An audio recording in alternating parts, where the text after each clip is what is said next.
Donald Trump went on Greta Van Susteren show on Fox News and decided to berate poor people. Let's listen. The welfare numbers are incredible, and you have many states where the welfare number, the money you get, is far greater than what you'd get if you had a job. So people are just saying, and I guess you can't blame them, it's not good, but how can you blame them? They're saying, why should we work? We might as well just pick up welfare. What is your assessment of President Obama's intensity of working on the problem of welfare in this country? Well, I don't think there is an intensity. I think maybe if the intensity is there, it's toward getting people as much money as they can.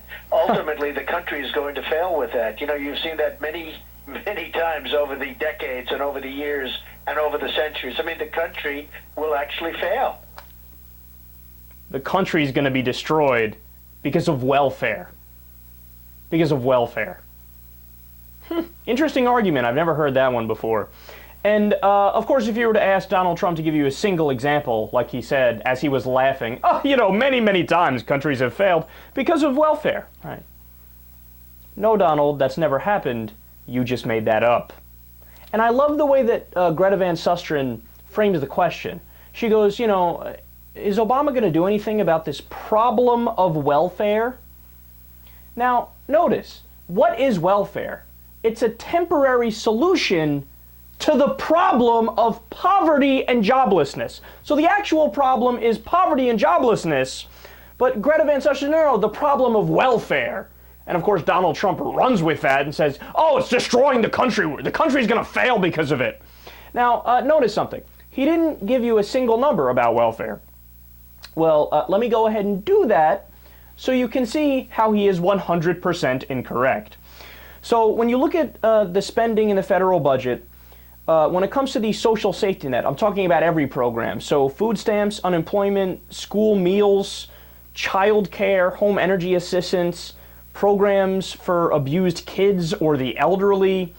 You know what that makes up? All of the social safety net programs, not just welfare, which is a tiny percentage of that. It makes up a grand total of 12% of the budget.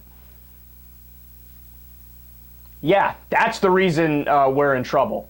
Not, you know, something which makes up a much larger percentage of the budget, like, oh, I don't know, military spending, the 900 military bases we have around the world in 130 countries, the trillions of dollars, $6 trillion we will spend in Iraq after all is said and done and we pay back all the interest on everything, right? No, he doesn't want to talk about that. He wants to talk about how welfare is the problem. Furthermore, when you break it down to what percentage of the federal budget goes to the non-working poor, which is more specifically what Donald Trump is talking about, it is only about 10% of that 12% of the budget. So another tiny number. In other words, most of the social safety net programs are going to people that either have part-time jobs or full-time jobs, and they're working, but they're part of the working poor. So they work a full-time job, but they don't have enough money to actually pay the rent and eat. In other words, they're not moochers, they're not parasites, but their fucking cheap-ass job doesn't pay them enough to live. But Donald Trump doesn't, you know, scold those jobs because oftentimes he provides those jobs, right? No, he blames the people who are working hard and just trying to make a decent living. Stay classy, Donald. But in the grand total of the budget that actually goes towards what he's talking about in terms of welfare, you know, money going to the non-working poor, in terms of the entire federal budget, 5%. Yeah, that 5% is going to destroy America.